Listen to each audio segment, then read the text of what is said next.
अनंत म्हणजे जो कधी मावळणार नाही आणि कधी संपणार नाही असा, आणि चतुर्दशी म्हणजे चैतन्यरूपी शक्ती, म्हणून या चतुर्दशीला अनंत चतुर्दशी असे म्हणतात. आपल्यावर आलेले संकट दूर व्हावे व आपल्याला पुन्हा वैभव प्राप्त व्हावे यासाठी अनंत चतुर्दशी साजरी केली जाते. सतत 14 वर्ष 14 गाठी असलेला रेशमी दोरा अनंत मानून त्याची पूजा करून हे व्रत साजरे केले जाते. भाद्रपद शुद्ध चतुर्दशीला अनंत चतुर्दशी असे म्हणतात. अनंत चतुर्दशीच्या दिवशी आपल्याकडे मोठ्या प्रमाणावर गणेश विसर्जन केले जाते. त्यामुळे हा दिवस आपल्याला विसर्जनाचा दिवस म्हणूनच लक्षात राहतो. पण हा दिवस फक्त विसर्जनासाठी नसून या दिवशी अनंत म्हणजेच विष्णूंची पूजा करतात व अनंताचे व्रत करतात. या व्रताचा कालावधी 14 वर्षांचा आहे. आपल्यावर आलेले संकट दूर व्हावे व आपल्याला पुन्हा वैभव प्राप्त व्हावे यासाठी सतत 14 वर्ष 14 गाठी असलेला रेशमी दोरा अनंत मानून त्याची पूजा करून हे व्रत केले जाते. अनंत चतुर्दशीचे हे व्रत सर्वांनी करावे असं नाही, तर कुणी आपल्याला सांगितलं असेल करण्यासाठी किंवा अनंताचा दोरा सहजपणे आपल्याला सापडल्यास हे व्रत करावं आणि नंतर मग ते कुटुंबानुसार अखंडपणे चालू ठेवावं असं सांगितलं जातं. पांडवांना द्रुतात हरल्यानंतर 12 वर्ष वनवास व 1 वर्ष अज्ञातवास भोगावा लागला होता. पुढे या संकटातून सुटका व्हावी म्हणून अनंत व्रत करण्याचा भगवान श्रीकृष्णांनी उपदेश केला होता. भाद्रपद शुद्ध चतुर्दशी या तिथीला अनंत चतुर्दशीचे व्रत केले जाते. अनंत म्हणजे जो कधी मावळणार नाही आणि कधी संपणार नाही असा, आणि चतुर्दशी म्हणजे चैतन्यरूपी शक्ती, म्हणून या चतुर्दशीला अनंत चतुर्दशी असे म्हणतात. गतवैभव प्राप्त करण्यासाठी श्री विष्णू देवतेला अनुसरून केल्या जाणाऱ्या व्रतामध्ये शेषनाग आणि यमुनेचेही पूजन करण्याला महत्त्व आहे. श्रावण महिना सुरू झाला की आपल्या सणावारांना प्रारंभ होतो. दरवर्षी नागपंचमीपासून सणांना सुरुवात होऊन त्यातील एक पर्व अनंत चतुर्दशीला संपते. अनंत हे एका महानागाचे नाव असले तरी अनंत हे विष्णूचे देखील नाव आहे. अनंत चतुर्दशीच्या दिवशी विष्णूंची अनंत या नावाने पूजा केली जाते. अनंत चतुर्दशीचे व्रत फार थोड्या घरातून पाळले जाते. ह्या व्रताची कथा सत्यनारायण कथेसारखीच आहे. म्हणजेच कोणी अडचणीत सापडला असेल तर त्याला दुसऱ्या कोणीतरी अनंताचे व्रत करण्यास सांगितले आणि त्यामुळे त्याचे दुःख निवारण झाले. पुढे तो हे व्रत करण्यास विसरला आणि त्याच्यावर मोठे संकट आले. अशा स्वरूपाच्या या व्रताच्या कथा आहेत. अनंताच्या पूजेत 14 गाठी मारलेला तांबडा रेशमीचा दोरा पूजला जातो. याला अनंत दोरा असे म्हणतात. पूजेनंतर हा दोरा यजमानांच्या हातात बांधला जातो. अनंत चतुर्दशीची पूजा ही चौरंगावर सर्वतोभद्र मंडल काढले जाते आणि त्यावरती तांब्याचा कलश ठेवून अष्टदल काढले जाते. त्यावरती 7 फणांचा दर्भाच्या अंकुराने युक्त शेषनाग ठेवून त्याच्या पुढे हळदीने रंगविलेला 14 गाठींचा दोरा ठेवतात. तांब्याच्या कलशाला वस्त्राने वेष्टन करतात. तांब्याच्या कलशातील पाण्याला यमुना मानले जाते. शेष व यमुना यांची पूजा केल्यावर विष्णूंची 16 प्रकारांनी पूजा केली जाते.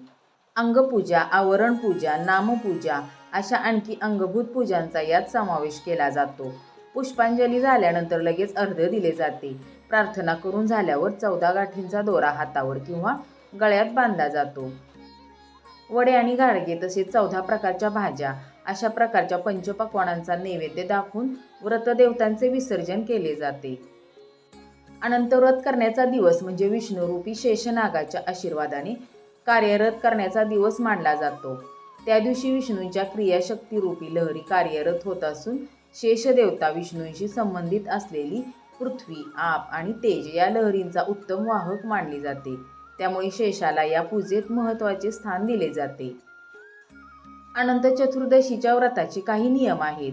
अनंताची पूजा करणाऱ्या व्यक्तीने सकाळी लवकर उठून स्नान करून पूजेचा संकल्प केला पाहिजे. अनंताची पूजा करताना भगवान विष्णूंबरोबरच कलशाच्या रूपामध्ये माता यमुना आणि दुर्वाच्या रूपामध्ये शेषनाग यांची स्थापना केली पाहिजे. या दिवशी अनंताचा धागा बांधण्याला फार महत्त्व आहे. अनंताचा धागा बांधण्यापूर्वी भगवान विष्णूंना समर्पित करून त्यानंतर हा धागा बांधावा. या दिवशी अनंत चतुर्दशीची कथा वाचली आणि ऐकली पाहिजे. या व्रताच्या दिवशी कोणाचीही निंदा नालस्ती करू नये, तसेच खोटे देखील बोलू नये. या दिवशी उपवास असल्यामुळे एक वेळ जेवण करावे. यावर्षी अनंत चतुर्दशी गुरुवार दिनांक 28 सप्टेंबर 2023 रोजी आहे. चतुर्दशी तिथी प्रारंभ 27 सप्टेंबर 2023 रोजी रात्री 10:18 सुरू होणार आहे आणि समाप्ती 28 सप्टेंबर 2023 रोजी संध्याकाळी 6:49 संपणार आहे. गणेश चतुर्दशीच्या दिवशी स्थापन केलेल्या गणपती बाप्पांचे विसर्जन 11व्या दिवशी म्हणजेच अनंत चतुर्दशीच्या दिवशी केले जाते. यामागची पौराणिक कथा अशी आहे की ज्या दिवशी वेदव्यासजींनी महाभारत लिहिण्यासाठी गणपती बाप्पांना महाभारताची कथा सांगण्यास सुरुवात केली, तो दिवस भाद्रपद शुक्ल चतुर्दशी तिथी होती. कथा सांगताना वेदव्यासजींनी डोळे मिटले आणि सलग 10व्या दिवशी ते गणेशजींना कथा सांगत राहिले आणि गणेशजी ते लिहित राहिले. 10व्या दिवशी जेव्हा वेदव्यासजींनी डोळे उघडले तेव्हा त्यांनी पाहिले की गणेशजींच्या शरीराचे तापमान एका ठिकाणी बसून सतत लिहित असताना अतिशय वाढले होते. अशा परिस्थितीत गणपतीला शीतलता देण्यासाठी वेदव्यासजींनी त्यांना थंड पाण्यात डुबकी घेण्यास सांगितले होते. त्यामुळे त्यांना आराम वाटला होता. जिथे गणपती वेदव्यासजींच्या सांगण्यावरून महाभारत लिहित होते त्या ठिकाणी अलकनंदा आणि सरस्वती नद्यांचा संगम होता. ज्या दिवशी श्री गणेशांनी सरस्वती आणि अलकनंदांच्या संगमात स्नान केले तो दिवस अनंत चतुर्दशीचा होता. म्हणूनच चतुर्थीला स्थापन झाल्यानंतर अनंत चतुर्दशीला गणपतीचे विसर्जन केले जाते. असे म्हणले जाते की परमेश्वराने भौतिक जगांमध्ये 14 लोक बनवले होते, ज्यामध्ये भूलोक, वितल, ब्रह्मलोक, स्वर्गलोक, सतल, जनलोक, भुवलोक, तपोलोक, महलोक, अतल, महात, रसातळ, तलातल आणि पाताल यांचा समावेश होतो.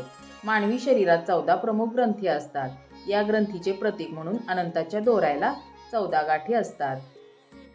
अनंत सूत्रामध्ये 14 गाठी 14 लोकांचे प्रतीक म्हणून बांधल्या जातात. अशी मान्यता आहे की जो 14 वर्षापर्यंत सतत अनंत चतुर्दशीचे व्रत करतो त्याला विष्णू देवांचा आशीर्वाद प्राप्त होतो.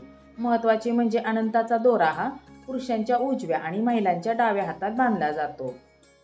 14 गाठीच्या दोऱ्यांची मंत्राच्या साह्याने प्रतिकात्मक रूपात पूजा करून श्री विष्णू रूपांची दोऱ्यात स्थापना करून असा हा दोरा दंडात बांधल्याने देह पूर्णतः या शक्तीने प्रभारित होतो. मानवी शरीरात 14 प्रमुख ग्रंथी असतात. या ग्रंथीचे प्रतीक म्हणून अनंताच्या दोऱ्याला 14 गाठी असतात. प्रत्येक ग्रंथीची एक विशिष्ट देवता असते. या देवतांचे या गाठीवर आवाहन केले जाते. भगवान विष्णूंना आरंभ किंवा अंत नाही, ते अनंत आहेत.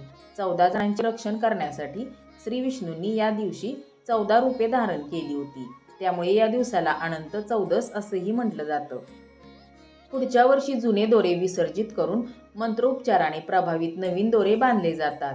भगवान विष्णूंची पूजा केल्यानंतर दीर्घायुष्य आणि सर्व संकटांपासून मुक्तीसाठी 14 गाठी असणारा हा धागा म्हणजेच अनंत रक्षासूत्र आपल्या हातात बांधतात. दोऱ्याची गुंफण ही देहातून एका ग्रंथीपासून दुसऱ्या ग्रंथीपर्यंत वाहणाऱ्या प्रवाहाचे प्रतीक समजले जाते. अनंत धागा बांधल्याने सर्व दुःख आणि संकटे दूर होतात अशी धार्मिक मान्यता आहे. यमुनेच्या डोहात श्रीकृष्णाने कालिया रूपी नागाचा म्हणजेच आसुरी शक्तीचा नाश केला होता. कृष्णाचे बालपण यमुनेच्या पाण्यामध्ये खेळण्यात गेल्यामुळे श्रीकृष्णाच्या तत्वाचे प्रमाण हे यमुनेमध्ये अधिक आहे. या व्रतात कलशातील पाण्यात यमुनेचे आवाहन करून पाण्यातील श्रीकृष्ण रूपाला जागृत केले जाते. अनंत चतुर्दशीच्या दिवशी अनंताची कथा नक्की वाचावी आणि ती कथा अशी आहे की फार पूर्वी सुमंत नावाचा एक तपस्वी ब्राह्मण होता. त्याच्या पत्नीचं नाव दीक्षा होतं आणि त्या दोघांना एक कन्या होती आणि तिचं नाव होतं सुशीला. पण दुर्दैवाने सुशीलाची आई म्हणजेच दीक्षा हिचा मृत्यू झाला आणि त्यानंतर सुमंतने कर्कशा नावाच्या स्त्रीबरोबर दुसरे लग्न केले.